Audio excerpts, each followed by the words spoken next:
behind. Girls, what you left behind.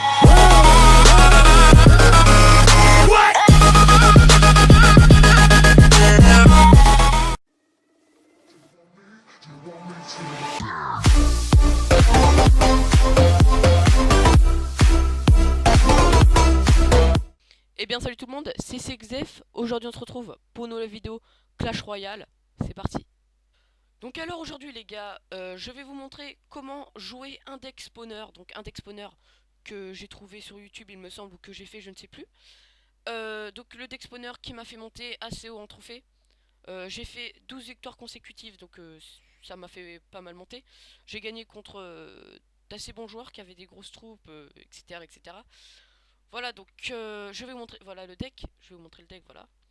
Donc des petites troupes, des gobelins, les deux gobelins, des barbares, dragon, foudre. Donc ça, le foudre il sert à finir les games. Les flèches et les deux cabanes. Donc les deux cabanes, c'est les cartes qui peuvent vous faire gagner ou vous faire perdre. Donc c'est les cartes principales du deck, vous vous en doutez. Donc c'est un deck accessible à beaucoup de personnes. Donc vous pouvez avoir ce deck Arène 3 il me semble. Donc c'est assez rapide à l'avoir, voilà. Donc la série. Donc durant la vidéo, tout simplement, je vais vous montrer plusieurs gameplays. Voilà, donc la série elle est là. Je vais vous montrer plusieurs gameplays où je gagne et vous montrer comment utiliser bien le deck. C'est parti. On se retrouve pour un petit gameplay contre un chinois. Voilà, niveau 9. Qui avait des troupes niveau 9. Donc vous allez voir comment je place mes cabanes. Donc la première astuce c'est surtout avoir la barre d'élixir pleine. Parce que si vous n'avez pas la barre d'élixir pleine, vous la mettez n'importe comment dans votre cabane, il vous fait une contre-offensive. De l'autre côté, vous allez prendre très très cher sur votre tour. Donc là, pour le début de la game, j'ai pas vraiment assuré. Donc j'ai fait quelques erreurs. Mais ça a été assez rattrapé, ça a été plutôt bien rattrapé. Donc là, il jouait géant. Géant Skeleton Army, donc des petites cartes un peu, moi je trouve, de mon côté nul. Donc là je joue le dragon pour faire des dégâts de zone. Et le dragon qui va aller, il me semble, toucher un peu la tour. Ah non, non, non, non, j'ai rien dit. Donc là je peux poser ma deuxième cabane, mais je vais attendre encore un peu, que j'ai pas mal d'élixir. Vous voyez pourquoi? Parce qu'il me met une mignonne horde alors que je n'avais pas encore mes fléchettes. Voilà, donc tac. Donc voilà, donc aussi c'est un deck qui va vraiment contrer les géants. Parce que le géant va se recevoir des troupes massivement et très rapidement. Et donc il va prendre forcément pas mal de dégâts. Donc là je vais aussi encore un peu attendre avant de mettre de ma cabane. Un ou deux élixirs, voilà un élixir. Le... Pour que j'ai plusieurs élixirs en réserve. Donc là, ça va continuer, hein. Je vais poser mes cabanes, ça va faire quelques dégâts à la tour. Mais ce qui est aussi très marrant, c'est que j'avais pris énormément de dégâts dès le début sur ma tour à moi, hein. Vous pouvez voir 1287 dégâts. Ah, ça fait mal au début de game, quoi. Donc là, je bats, il se prend une offensive. Je pose encore mes cabanes. Donc là, c'est le moment où il faut poser le plus de cabanes. Quand l'élixir est plein. Il avait quand même des bonnes épiques et vous voyez l'effet de masse, les gobelins, il y en avait énormément et il a été obligé de mettre ses fléchettes qui lui a coûté 3 élixirs alors que bon, c'était juste, excusez-moi, c'était juste bah, normal quoi, c'est spawné normal. Et donc bah là vous voyez que ça spawn de partout, il y a énormément de troupes, bah là c'était quasiment sûr qu'il allait perdre quoi. Dès le moment où vous voyez que vos barbares, une masse de barbares tape la tour, vous avez, je pense, pour moi, gagné. Vous voyez, donc là, je vais le finir au foudre. C'est une petite technique de bâtard, mais bon. Ah non, je l'ai même pas fini au foudre. Si, je l'ai fini au foudre. Voilà, tout simplement. C'est un peu une technique de bâtard, mais bon. C'est pour gagner, donc il nous a retiré 1287 points de vie. Et il nous en a dès le début, et il ne nous en a pas réinfligé. Voilà pour le premier gameplay, je vais vous en montrer un deuxième. A plus. Alors maintenant les gars, je vais vous montrer un deuxième gameplay contre quelqu'un qui jouait avec des cartes pour me contrer. Donc pile poil des cartes pour me contrer. Donc il avait les barbares, le prince ténébreux et je ne sais plus, le PK. Donc le PK, vous pouvez me dire non, ça va pas te contrer, tu vas mettre beaucoup de dégâts dessus. Mais bien sûr, ça va mettre beaucoup de dégâts parce que si il joue en même temps fléchette ou quelque chose de ce style, des dégâts pour faire des dégâts de zone avec un sort, toutes mes troupes vont se concentrer sur le PK et vont prendre tous les dégâts d'un coup. Donc c'est souvent, ça fait énormément de dégâts. Et aussi, il a joué le sorcier. Donc le sorcier, on va dire, c'est un peu ma bête noire sur mon deck. Vous voyez l'amas de, de, de, de gobelins qui vont littéralement défoncer la tour. Il y en avait, je ne sais pas, je ne sais pas, allez, on va dire une petite dizaine. Donc il a mis son sorcier un peu trop tard. Donc vous voyez que maintenant je vais jouer sur l'autre tour. Donc pour faire le 2 étoiles. Donc quand vous voyez que vous êtes dans cette position, vous avez, allez, je dirais 90% de chances de perdre. Parce que mes deux tours sont pleines, je peux mettre des cabanes où je veux. Donc là, il met son PK. Donc PK niveau 3. Donc qui a pas mal de points de vie. Et il fait la grave erreur de jouer sur les deux tableaux. Il a mis énormément d'élixir sur les deux côtés et ça va le faire perdre. Parce que là, je vais encore lui contrer avec des flèches. Ah non, pas tout de suite. Non, non, je vais pas le contrer avec des flèches. Je vais me faire perdre ma tour, il me semble. Mais j'aurai énormément de troupes de l'autre côté. Oui, voilà. Donc son choix était, pour moi, il aurait dû mettre les deux troupes sur les deux côtés. Il m'aurait pété, je pense, mes deux cabanes. Ce qui aurait été pour lui mieux. Et vous voyez, je fais énormément de dégâts sur sa tour.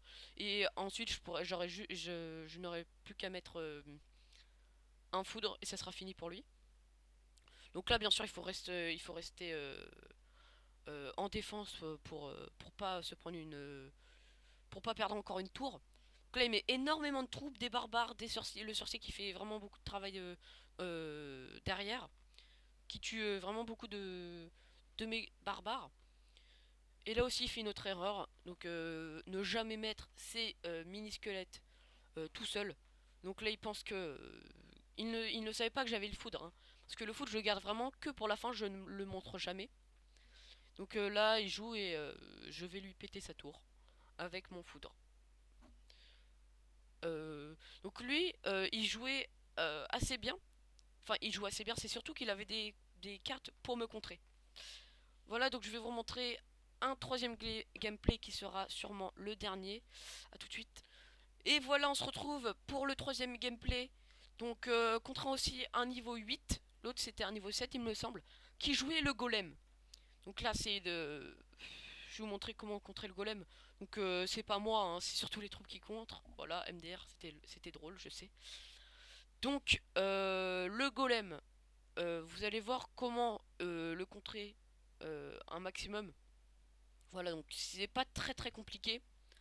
Mis à part qu'il faut vraiment avoir beaucoup d'élixir de côté. Parce que là, quand il met un. Voilà, j'ai mis mes barbares. Donc pour moi, c'est le meilleur moyen de contrer un golem. Et vous voyez que là, il ne peut rien faire. Parce qu'il n'a plus du tout d'élixir. Parce que j'ai contré. Il a mis son golem, tout simplement. Et donc là, je vais contrer son golem. Et j'aurai une offensive en plus. J'aurai plein de troupes et plus d'élixir que lui. Donc là, il joue, je vais contrer et j'aurai quasiment le double d'élixir que de lui, par rapport à lui. Donc là, il joue le prince ténébreux aussi, donc j'avais dit juste avant, une carte pour me contrer. Malheureusement, il joue assez mal, parce qu'il aurait dû le laisser avoir de l'élan pour faire beaucoup plus de dégâts. Donc là, j'ai une cabane à moi qui vient de péter, une cabane de barbares, donc je vais mettre une gobelin. Donc là, voilà, il met ses barbares. Donc ces barbares qui vont être joués pour contrer mes barbares, mes barbares à moi, mais qui ne vont pas être vraiment efficaces. Juste vraiment pour de la défense. Donc c'est un peu bête de sa part. Parce que lui, du coup, il ne peut plus rien faire là. Il se prend beaucoup de dégâts. Voilà. voilà, donc le deck spawner, faut savoir que c'est un deck à débordement qui va déborder votre ennemi. Donc si votre ennemi joue assez bien, il va pouvoir le contrer. Mais si c'est un joueur normal, il va avoir énormément de mal à le contrer. Parce que pour le contrer, il faut avoir d'assez bonnes, les bonnes troupes pour le combat. Donc si vous jouez, c'est sûr, si vous jouez le zap, les choses comme ça n'aura aucun effet. Si vous jouez la Tesla, le canon, le pire c'est la tour de l'enfer, qui n'aura aucun dégât, qui ne servira mais strictement à rien. Donc là il joue son golem, mais comme je vous l'ai dit avant, je n'ai toujours pas joué mon foudre, du coup il ne sait pas que j'ai un foudre. Et donc tout simplement là il y a énormément de troupes et je ne sais pas sur ce gameplay si je foudre. Il me semble que oui. Donc je vais foudrer euh, sa dernière sa dernière tour.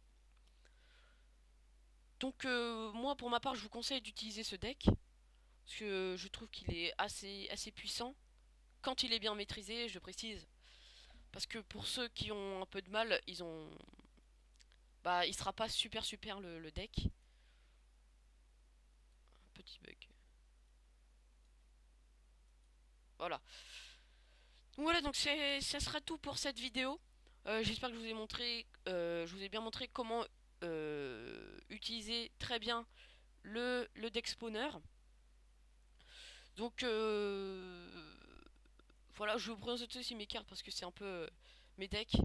Parce que c'est ma première vidéo, voilà. Donc ça c'est mes deux decks principaux. Donc compo golem, voilà, tac tac tac. Et ma compo. Donc mes cartes, j'ai toutes mes communes, je peux mettre toutes mes communes niveau 8. Je peux EP quasiment toutes mes rares niveau 9. Niveau 9, niveau 5. Les épiques, ça, il y en a qui sont assez OP, il y en a EP mais d'autres non. Et après je peux EP aussi celle-là. Mais je le fais pas parce que j'ai pas beaucoup d'or et ça coûte très cher. Et aussi je vous fais un petit coup de pub pour mon clan. Voilà donc un clan, on vient de sortir d'un rush. Donc là on est à 12 000 trophées à 40, donc à 41. Donc moi je trouve que c'est vraiment très bien pour 41 personnes qui n'ont pas forcément un très bon niveau. Il y en a qui sont vraiment, il y en a certains qui sont bons, hein. Ceux qui sont dans les premiers tableaux. Donc n'hésitez pas à rejoindre le clan si vous n'avez pas de clan, si vous avez envie de jouer avec nous et tout. Et donc c'est tout pour cette vidéo, ça fait 2 fois que je le dis. Il y aura peut-être d'autres vidéos, enfin il y aura d'autres vidéos par la suite. Euh, et donc voilà. Likez, commentez si vous avez aimé la vidéo. À la prochaine, bye bye.